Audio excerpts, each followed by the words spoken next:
जय भोले की दोस्तों, आप सभी का स्वागत है बिल्कुल ही नई वीडियो में। इस वीडियो में हम देखने वाले हैं class 10th computer applications term 2 में जो HTML यूनिट आ रही है उसका एक बिल्कुल ही नया टॉपिक कैस्केडिंग स्टाइल शीट्स में सिलेक्टर्स, CSS सिलेक्टर्स का टॉपिक। ठीक है, इससे पहले हमने CSS के बेसिक्स के बारे में बातें करी थी पिछली वीडियो में। जिन्होंने वो नहीं देखा है वीडियो 10 मिनट का, वो जाके उसे देख सकते हैं, तो तभी आप इस सीरीज़ में आगे बढ़ें, अदरवाइज आपको प्रॉब्लम हो सकती है। आप देखो, इसमें हम सीखने वाले हैं कि हम CSS मेन लिखते कैसे हैं। अभी तक हमने ये देखा कि CSS को हमें कहाँ लिखना होता है, क्या 3 तरीके होते हैं CSS लिखने के, बट हम देखने वाले हैं अब हम कैसे लिखते हैं। ठीक है, तो CSS हम सिलेक्टर्स का यूज़ करके CSS को लिखते हैं। सिलेक्टर्स क्या होते हैं, मान के चलो आपकी, अभी आप इधर ध्यान मत दो, सिर्फ आप इस पे एरिया पे ध्यान दो, बॉडी वाले एरिया पे। आपकी ये सर बॉडी है, बॉडी में आपने लिखा एक डिव बनाया, डिव के बाद आपने उसमें हेलो लिखा और डिव को क्लोज कर दिया। ठीक है, अब आपको इस हेलो को बदलना है, इसका कलर अलर साइज बदलना है, तो फिर आप किसको CSS देंगे, कौन से डब्बे में है ये, हम उसको CSS देंगे। तो इसके ये है हमारे डिव वाले डब्बे में। देखो, डब्बे वाला कंसेप्ट भी सब पहले क्लियर हो चुका है। अगर कोई ने मेरी ये वीडियो नहीं देखी है, पूरी सीरीज़ जो चलती आ रही है लेक्चर 1 से, तो प्लीज़ वो जाकर वहाँ से कंटिन्यू करें HTML वाली। तो हमें इस डब्बे को CSS देनी पड़ेगी, क्योंकि हेलो किस डब्बे में है, इसी डब्बे में है। तो हमने दे दी सर इसे। अब हमने डिव को हमें CSS देनी पड़ेगी। अब हम CSS कैसे देते हैं, तो देखो अभी हम यूज़ कर रहे हैं हमारा इंटरनल CSS का मेथड, जो है कि हेड टैग के अंदर स्टाइल टैग के बाद जो हम टाइटल टैग के बाद जो हम स्टाइल टैग लगाकर CSS देते हैं ना, वो वाला तरीका है ये। तो उसमें आपको क्या करना होता है, देखो बेसिकली आपको स्टाइल टैग लिखना है, शुरू करना है, फिर आपको अंदर स्टाइल टैग के अंदर, यहाँ पर पहले मैं यहाँ क्लोज कर दूँ, नहीं तो तुम लोग कहोगे क्लोज नहीं कराया सर आपने। ठीक है, इसके कंटेंट में आपको लिखना होता है ELM यानी कि एलिमेंट का नेम। जब आपने मेरा पहले वीडियो देखा होगा तो मैंने आपको बताया था कि ये जो चीज़ होती है ये हमारा टैग नेम कहलाता है या एलिमेंट का नेम कहलाता है। तो ये आपको चीज़ यहाँ लिखनी होती है। ठीक है, फिर आपको कर्ली ब्रेसेस लगाने होते हैं। इनको देखो, ये जो ऐसे वाले ब्रैकेट होते हैं ना, इन्हें हम कहते हैं कर्ली ब्रेसेस। जो ऐसे वाले ब्रैकेट होते हैं उन्हें हम कहते हैं स्क्वायर ब्रैकेट, और जो ऐसे वाले ब्रैकेट होते हैं उन्हें हम कहते हैं एंग्लो ब्रैकेट। तो शायद तीनों ब्रैकेट्स के नाम क्लियर हो गए होंगे। ठीक है, तो हमें यहाँ पर कर्ली ब्रेसेस लगाने पड़ते हैं। उसके बाद हम उसके अंदर एक खोलने वाला, एक बंद करने वाला, इनके अंदर हम, आप चाहें तो इसी लाइन से भी डायरेक्ट ले सकते हो, यहाँ पर आप ये वाला ब्रैकेट लगा दें ऐसे, अदरवाइज आप दूसरी लाइन से भी शुरू कर सकते हैं। आपको यहाँ पर लिखना होता है प्रॉपर्टी, मतलब जैसे इनकी कई सारी प्रॉपर्टीज़ होती हैं जो हम आगे पढ़ने वाले हैं, जैसे कलर की, फ़ॉन्ट साइज़ की, बैकग्राउंड की और बॉर्डर की। तो वो सब हमें यहाँ पर प्रॉपर्टी लिखनी होती है। और फिर हम यहाँ पर लगाते हैं कोलन। ठीक है, थोड़ा छुप गया है कोलन, थोड़ा मैं साफ़ करके आपको बताऊँ। तो ये जो आपको 2 डॉट्स दिख रहे हैं ना, इनको हम कहते हैं कोलन। ठीक है, ये जैसे आप HTML में == का इस्तेमाल करते थे ना, वैसे ही आप CSS में कोलन का इस्तेमाल करने वाले हैं। तो आपको कोलन लगाना पड़ता है। फिर उसके बाद आपको उसको वैल्यू देनी पड़ती है प्रॉपर्टी को। मतलब अगर आप कलर प्रॉपर्टी लिख रहे हैं तो आपको उसे वैल्यू देंगे कलर्स में, जैसे रेड, येलो, ग्रीन, ब्लू, आपको ये सब लिखेंगे। अगर आप फ़ॉन्ट साइज़ की प्रॉपर्टी लिख रहे हैं तो आप उसे, ठीक है, वैल्यू देंगे 28, 10 पिक्सल्स, जो भी आप उसे वैल्यू देंगे। तो ऐसे आपको अलग अलग प्रॉपर्टी की अलग अलग वैल्यूज़ होती हैं, तो उस हिसाब से हम उसे वैल्यूज़ देते हैं। हमने वैल्यू लिख दी। अब हमें वैल्यू लिखने के बाद लगाना होता है सेमी कोलन। इस सिंबल से तो आप सभी लोग शायद फेमिलियर रहे होंगे, पहले भी हमने करा है। सेमी कोलन, ये सिंबल हमें एंड में लगाना होता है वैल्यू लिखने के बाद। ये एक तरीके से लाइन का फुल स्टॉप का काम करता है CSS में, कि जैसे हम इंग्लिश में यूज़ करते हैं ना अपना फुल स्टॉप, ऐसे ही CSS में होता है आपका सेमी कोलन। तो ये आपको लगाना मस्ट होता है, मस्ट है। कॉलन भी मस्ट है, सेमी कोलन भी मस्ट है, अदरवाइज आपकी प्रॉपर्टी वहाँ पर काम नहीं कर पाएगी। फिर आपको लगाने होते हैं कर्ली ब्रेसेस, ये वाला, यहाँ पर खोलने वाला, यहाँ पर क्लोजिंग वाला। उसके बाद आप स्टाइल टैग को क्लोज कर सकते हैं, आपकी CSS अप्लाइड हो जाएगी। ठीक है, यहाँ पर हम अभी तो सिर्फ अपने आप एग्जाम्पल के लिए एक एलिमेंट लिख के दिखाया। आप एक से ज़्यादा भी कितने चाहे उतने एलिमेंट लिख सकते हैं, 10, 20, 15, 30, कुछ भी देखो। ठीक है, अब हम इसको असलियत में CSS देंगे। कैसे CSS देंगे हम, अभी तो हमने सिर्फ एग्जाम्पल बेसिस पे पढ़ा। अब हमें इस डिफ को मान के चलिए CSS देंगे। अब कैसे देंगे सर, आपने कहा पहले स्टाइल टैग लिख लो, लिख लिया। फिर आपने कहा ELM लिखना होता है सर, ELM यानी कि एलिमेंट का नेम या टैग नेम। तो ये सर डिव है हमारा ELM, हमने ELM लिख दिया, ELM नेम या टैग नेम। उसके बाद सर हमें कर्ली ब्रेसेस लगाने होते हैं, हमने लगा दिए। खोलने वाला भी और बंद करने वाला कहेंगे, 1 सेकंड, बंद करने वाला भी लगा देते हैं। थोड़ा इरेज हो गया मेरे से गलती से, उसको आप थोड़ा इग्नोर कीजिए। फिर हमें सर इसके बीच में क्या लिखना होता है, इसके बीच में हमें लिखनी होती है प्रॉपर्टी। तो हमने प्रॉपर्टी लिख दी अपनी कलर। ठीक है, तो CSS में जो कलर हम देते हैं ना, उसकी स्पेलिंग होती है COLOR, ना कि COLOUR। तो COLOR हमने प्रॉपर्टी का नाम लिख दिया, ये हमारा कलर बदलेगी फ़ॉन्ट का। ठीक है, जो भी उसमें डिव में होगा। फिर हमने लिख दिया यहाँ पर येलो, येलो के बाद हमने लगा दिया सेमी कॉलन। तो यानी कि अब जो ये डिव था इसमें जो हेलो लिखा हुआ था वो बाय डिफ़ॉल्ट किस कलर से डिस्प्ले होता है वेब पेज पे? ब्लैक कलर से। बट अब अगर हमने येलो लिख दिया है तो वो होगा हमारे येलो कलर से डिस्प्ले। क्या कहते हो भाई? मैं अच्छी है ना प्रॉपर्टी, मज़ेदार है। तो यही मैं आपको इस वीडियो में समझाना चाह रहा था। तो ये होता है हमारा सबसे बेसिक तरीका कोई भी प्रॉपर्टी लगाने का। ठीक है, कैसे करते हैं? आपको ELM नेम लिखना है, कर्ली ब्रेसेस लिखने हैं, उसके बाद आपको प्रॉपर्टी कॉलन, कॉलन के बाद उसकी वैल्यू, उसके बाद सेमी कॉलन और फिर ये वाला कर्ली ब्रेस और बाकी उसके बाद आप, ठीक है, अपना स्टाइल टैग क्लोज कर सकते हैं। और अगर आपको किसी और एलिमेंट को भी देनी है तो आप उसे भी दे सकते हैं।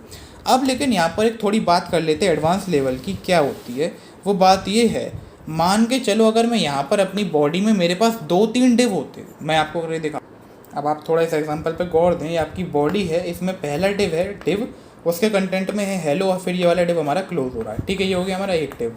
उसके बाद हमारा दूसरा डिव शुरू हो रहा है, उसके कंटेंट में है ओके और फिर हमारा ये वाला भी डिव हमारा क्लोज हो रहा है।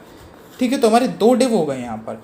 अब अगर मैं यहाँ पर इनको, मुझे अगर मान के चलिए इस डिव को CSS देनी होती, ठीक है, और मैं यही सेम टू सेम बात लिख देता, सर ये तो हम सीख के आ रहे हैं, तो पता क्या होता? सिर्फ इसी को ही नहीं, इन दोनों ही डिव को ये सेम CSS चली जाती।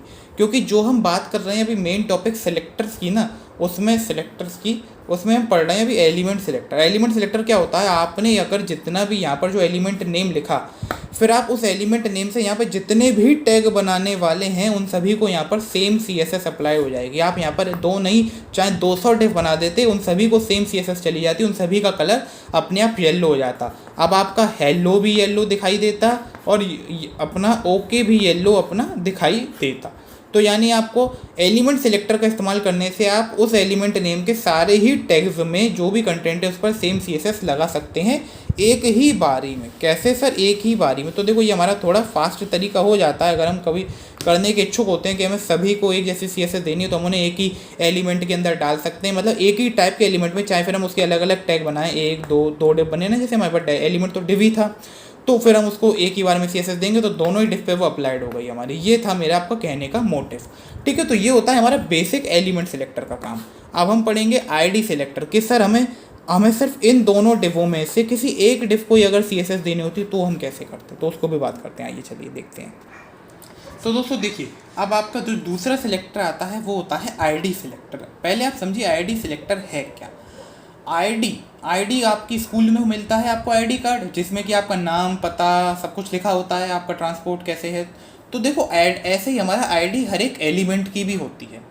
अब डिव क्या है? डिव एक एलिमेंट है और जब हम इसे ऐसा सेलेक्टर इस्तेमाल करते हैं हम अपनी CSS में तो हम क्या लेते हैं? ELM नेम लेते हैं। ELM नेम क्या है सर? हमारा डिव है। अब जो ये है ना डिव, ये इनकी कॉमन आइडेंटिटी है।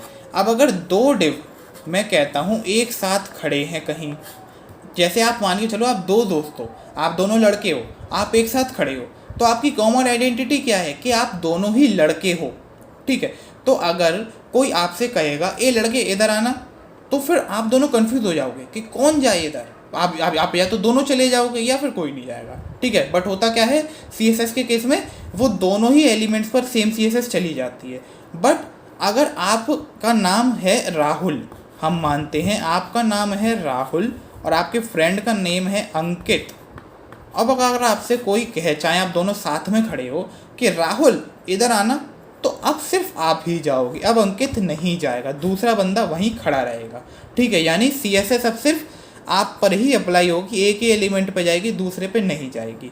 तो ID होती है एलिमेंट्स का पर्सनल नेम, उनकी पर्सनल आइडेंटिटी।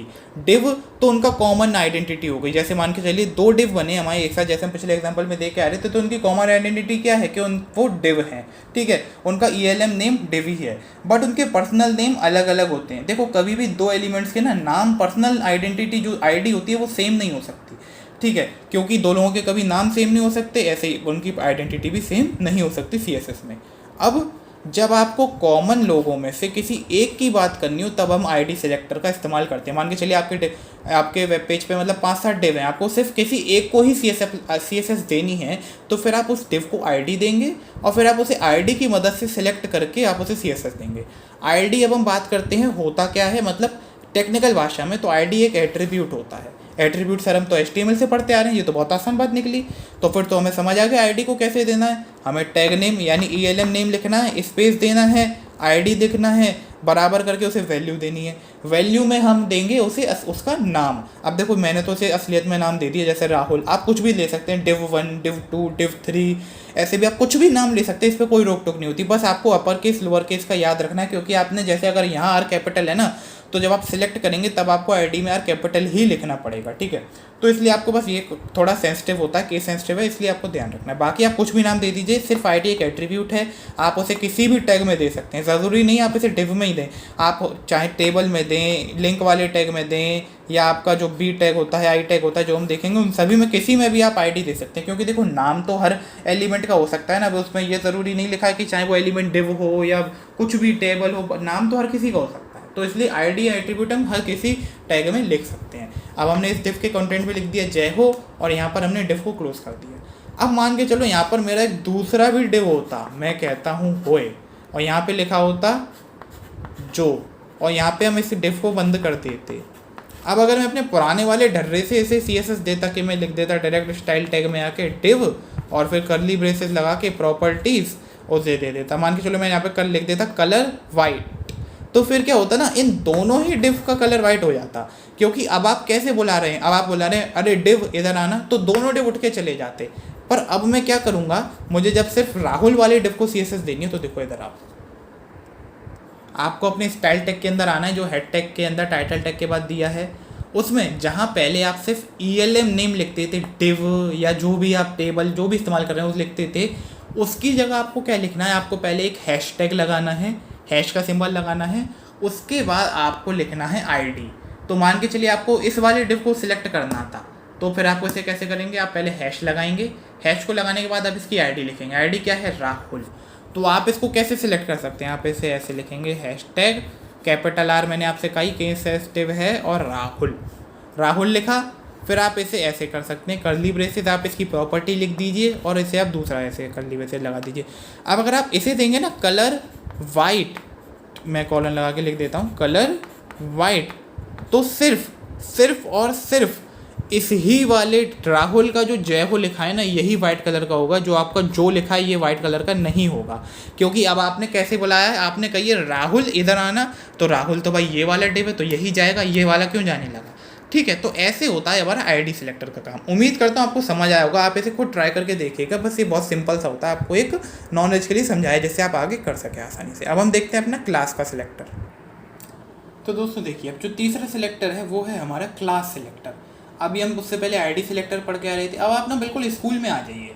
आप स्कूल में आपको हर बच्चे को एक अलग अलग आईडी मिलती है, लेकिन क्या होता है कि कुछ बच्चों की क्लास एक ही होती है। जैसे कि कुछ बच्चे 8th A के हैं, कुछ बच्चे 8th B के हैं, या कुछ बच्चे 9th क्लास के हैं, तो ऐसे होता है। अब ऐसे ही हमारे डिव के संग हो सकता है, या किसी भी टैग के संग। मान के चलिए आपके 8 डिव आपने बनाए, 8 डिव आपने बनाए, उनमें से 4 डिवों को आपको एक प्रकार की CSS देनी है, या हम कहें कि 4 डिव का कलर आपको रेड करना है, और बाकी के बचे हुए 4 डिव का कलर आपको येलो करना है। अब सर इसे कैसे करेंगे हमें बांटना तो 2 ही में है, पर हमारे पास 8 ऑप्शन है। तो क्या हम एक को सिंगल आईडी दे के करेंगे कि ठीक है तू भी येलो ना, ये ना बनता भैया, यहाँ ये नहीं होता। उसके लिए हम क्या इस्तेमाल करते हैं, उसके लिए हम करते हैं क्लास सेलेक्टर का इस्तेमाल। कि जब हमें कुछ सेम कॉमन आइडेंटिटी वाले लोगों को ग्रुप करना होता है, उसके लिए हम क्लास का इस्तेमाल करते हैं। अब देखो क्लास क्या होता है, मान के चलो जब 2 ग्रुप के मतलब 2 क्लासों के बच्चे आपस में खड़े हैं, 8th A के भी बच्चे खड़े हैं और 8th B के भी बच्चे खड़े हैं। अब एक टीचर आती है, कहती है 8th A के बच्चे सब आ जाना। तो मान के चलो वहाँ पर अगर 50 बच्चे थे, उसमें से 25 बच्चे 8th A के थे, तो वो 25 बच्चे चले जाएंगे, ठीक है। तो यानी कि हमने एक साथ 25 को बुला लिया, कैसे, उनकी क्लास का इस्तेमाल करके, ठीक है। अब आईडी का इस्तेमाल करके हम सिर्फ किसी एक को ही बुला सकते थे कि राम तुम आओ, श्याम तुम आओ, बट क्लास का इस्तेमाल करके हमने एक संग खूब ज़्यादा को बुला लिया। तो इसलिए हम क्लास सिलेक्टर भी बिल्कुल सेम होता है। मान के चलो आपके 8 डिव हैं आपको, लेकिन आपने डिवों को 2 टाइप में बांट दिया। एक मतलब आपने 4 डिव की क्लास कर दी A, और बाकी के बचे 4 डिव की क्लास कर दी आपने B। तो फिर क्या होगा, अगर आप A क्लास वाली डिवो को बुलाएंगे ना, तो वो 4 आ जाएंगे, बाकी के ये 4 नहीं आएंगे। और अगर आप B क्लास के डिवो को बुलाएंगे तो A वाले नहीं आएंगे, सिर्फ B वाले आ जाएंगे। तो आप ऐसे समझिए इसे, ठीक है। तो क्लास को हम देते कैसे हैं, क्लास भाई सेम एट्रीब्यूट होता है जैसे आईडी एक एट्रीब्यूट होता है। आपको कुछ नहीं करना है, डिव लिखना है, डिव के बाद आपको स्पेस देके जैसे एट्रीब्यूट लिखते हैं उसमें आप क्लास लिखनी है, इज इक्वल्स टू असाइन लगाना है और इन्वर्टेड कॉमा में आपको क्लास की लिख देनी है, जो भी आप उसे क्लास देना चाहें, फर्स्ट सेकंड थर्ड फोर्थ, ज़रूरी नहीं है फर्स्ट सेकंड थर्ड फोर्थ, आप असलियत में कुछ भी नाम दे सकते हैं, ABCD कुछ भी, यहाँ तो आप कुछ भी लिख दो, बस आपको पता होना चाहिए क्या लिखा है, ठीक है, उससे कोई सेंस नहीं होता। ये वाला एंग्लो ब्रैकेट लगाया, कंटेंट लिखा, इस डिफ को बंद करा। अब मैंने आपको आईडी बताते समय एक बात बताई थी कि दो एलिमेंट की आईडी कभी भी सेम नहीं हो सकती, क्योंकि दो लोगों के नाम कभी भी सेम नहीं होते। तो उसी प्रकार से हमारा क्या होता है, नाम तो सेम नहीं हो सकते, पर देखो क्लास होती है, क्लास में बच्चों के नाम सेम नहीं होते हैं। अगर विशाल है दो बच्चों का नाम तो हम एक का नाम रख देते हैं विशाल 1 विशाल 2, ठीक है, बट सभी बच्चों की एक क्लास में क्लास तो सेम होती है कि अगर एक क्लास में 10 बच्चे हैं तो उन सभी की क्लास क्या होगी, 8th है, ठीक है, 8th है या 8th भी जो भी उनकी क्लास है वो होगी। तो ऐसे क्या कर सकते हैं हम कि एक से ज़्यादा एलिमेंट्स की क्लास है वो सेम हो सकती है। अब हमने मान के चलिए यहाँ पे एक दूसरा डिव बनाया तो उसको भी हम सेम क्लास दे सकते हैं फर्स्ट, ठीक है, चाहे उसके कंटेंट में हमने ओके लिखा है, ये बिल्कुल अलग डिव है, बट क्लास तो मैंने बताया ना आपको दो लोगों की सेम हो सकती है, तो इसलिए क्लास हमने इसे फर्स्ट दे दी। फिर हमने एक तीसरा डिव भी बनाया, तीसरे डिव को हमने कंटेंट दिया बाय। अब हमने 3 डिव बनाए, तीसरे डिव को हमने नहीं दी क्लास। अब इससे में पता फ़ायदा क्या हुआ, अगर हमें हेलो और बाय हेलो और ओके का कलर चेंज करना है ना, अब हम एक साथ कर सकते हैं और बाय का कलर चेंज नहीं होगा। ये कैसे होगा, हम इन दोनों डिवों को इनकी क्लास से बुलाएंगे, अरे फर्स्ट क्लास में जितने भी डिव है ना वो सब आ जाओ, तो वो आ जाएंगे। अब इन्हें बुलाते कैसे हैं वो देख लो ज़रा। सेम आप हेड टैग में टाइटल टैग के बाद स्टाइल टैग खोलोगे, आपको खोलना है, आप आईडी में हैशटैग आईडी लिखते थे, आपको यहाँ क्या लिखना है, यहाँ पर क्लास आ जाएगी, तो पहले आपको यहाँ पर लगाना है डॉट के बाद आपको लिख देना है क्लास का नाम। तो मतलब आप ऐसे कैसे लिखेंगे, जैसे ये है फर्स्ट तो आप लिखेंगे डॉट फर्स्ट। इससे क्या होगा, जितने भी एलिमेंट्स पर फर्स्ट क्लास लगी होगी वो सारे एलिमेंट्स को ये सिलेक्ट कर लेगा। ज़रूरी नहीं है आपके 2 डिवों पे या फर्स्ट क्लास दें, आप एक डिव एक टेबल पे फर्स्ट क्लास दे सकते हैं, मतलब अलग अलग टाइप के आप एलिमेंट्स पे भी सेम क्लासेस दे सकते हैं, ठीक है। तो वो सिलेक्ट कर लेगा, फिर आप उन्हें सेम कर्ली ब्रेसेस में जो भी प्रॉपर्टीज़ देंगे वो उन दोनों पे अप्लाई हो जाएंगे। अगर मैं इन पे लिख दूँ सर इनका सबका कलर हो जाए रेड, तो इस बाय वाले डिव को छोड़ के, क्योंकि जब हमने फर्स्ट क्लास से बुलाया तो ये तो फर्स्ट क्लास में है ही नहीं, ये दोनों डिव जो फर्स्ट क्लास में वो आ जाएंगी और इन दोनों का कलर जो है वो रेड हो जाएगा, ठीक है। ये रहता है हमारे पास एक ऑप्शन। तो ये थे हमारे 3 सिलेक्टर जो कि सबसे ज़्यादा आपके यूज़ हुए जाएंगे, इसलिए मैंने आपको समझाना ज़्यादा ज़रूरी समझा। अब एक ज़रा छोटी सी बात और समझ लो फटाफट। तो देखो मैं आपको समझाना चाहता हूँ कि आपको अगर मतलब 2-3 आईडियों को एक संग CSS देनी है, अब उन पर आप ऐसा जब करेंगे 2-3 आईडियों का आप एक संग जब CSS देंगे जब उन पर आप क्लास सेम नहीं लगा सकते, ठीक है। उसके बहुत सारे कारण हो सकते हैं, क्या पता उन तीनों एलिमेंट्स पे पहले से डिफरेंट क्लासेस लगी हों, पर आपको कुछ चीज़ उनमें सेम करनी है, तो आप उन तीनों की आईडी संग में लेके करना चाहते हो, तो वो आप एक साथ कैसे करेंगे। आपको कुछ नहीं लिखना है, आपको हैश लगा के पहले एलिमेंट की आईडी लिखनी है, कॉमा लगा देना है जस्ट इसके बाद, दूसरा हैश लगा के आपको दूसरे एलिमेंट की आईडी लिखनी है, तीसरा हैश लगा के आपको तीसरे एलिमेंट की आईडी लिखनी है, फिर कर्ली ब्रेसेस में अपना कंटेंट लगाकर इसे बंद कर सकते हैं। तो इससे आपके वो तीनों एलिमेंट सिलेक्ट हो जाएंगे जिनकी डिफरेंट आईडी होंगी और उन पे क्लासेस भी डिफरेंट होंगी। तो बेसिकली यहाँ पे ये कॉमा सिलेक्टर, ठीक है, कॉमा ऑपरेटर होता है जो उनके बीच में ला के मैंने ग्रुप कर सकते हैं आपस में, ठीक है, जिससे हम सभी को सिलेक्ट कर लें जो भी हमें ज़रूरत अनुसार करना चाहते हैं। तो ये देखो इससे आपको और स्पेसिफिकेशन मिल गया, चाहे उनकी क्लासेस भी डिफरेंट हो पर तब भी आप उन्हें एक संग सिलेक्ट कर पाएंगे। ऐसे ही देखो हमारा क्लास के केसेस में भी होता है। मान के चलो तो हमारी 2-3 क्लासें हैं, ठीक है। अब क्या है, तुमने उन क्लासेस को, देखो मैं तुम्हें बताऊं यहाँ पर क्या चीज़ करनी है। तुमने मान के चलो 2 क्लासेस ली थी, एक थी तुम्हारी डॉट फर्स्ट क्लास, या अभी हम F1 ले लेते हैं, एक थी तुम्हारी डॉट F2 क्लास। अब तुमने इसमें क्या करते हैं, जो कलर है इसको F1 को दे दिया तुमने, कॉलन वॉलन यार तुम देख लेना अभी, येलो मान के चलो, और F2 को तुमने दे दिया कलर कुछ मान के चल रहे हैं हम रेड, बट ये कलर तो इनके डिफरेंट हैं। बट अब तुम कह रहे हो कि हमें F1 और F2 दोनों को ही फॉन्ट साइज़ है ना वो सेम देना है, यानी जो साइज़ है फॉन्ट का वो पूरा सेम देना है हमें दोनों को। तो वो हम कैसे करें, क्या दोनों में अलग से ये प्रॉपर्टी लिखें, इसमें भी font size is equals to वही वैल्यू लिखें जो इसमें लिखना है। तो देखो इसका करने का स्मार्टर वे है। स्मार्टर वे क्या है, आप डॉट F1 लिखें, .f2 लिखें, ठीक है। कॉमा लगाया है बस, जैसे आईडी में हम कॉमा लगाते हैं वैसे ही कॉमा लगाया, बाकी .1 और .f2 कर्ली ब्रेसेस लगाएं और इससे आप फिर यहाँ पर लिख दें क्या, आपको जो भी फ़ॉन्ट साइज़ है आपका वो आप लिख दें यहाँ पर, जो भी मान के चलो 18 पिक्सल है मेरा फ़ॉन्ट साइज़। अभी हम ये आगे सीखने वाले हैं, इससे डरना मत।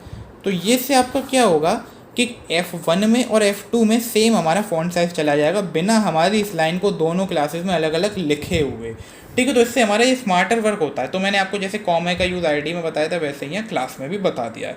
उम्मीद करता हूँ आपको समझ आया होगा। अगर आपको समझ आया तो प्लीज़ मेरी वीडियो को लाइक करना, चैनल को सब्सक्राइब करना। बाकी मिलते हैं अगली वीडियो में, उसमें आगे समझेंगे, ठीक है। टाटा, सी यू, गुड बाय।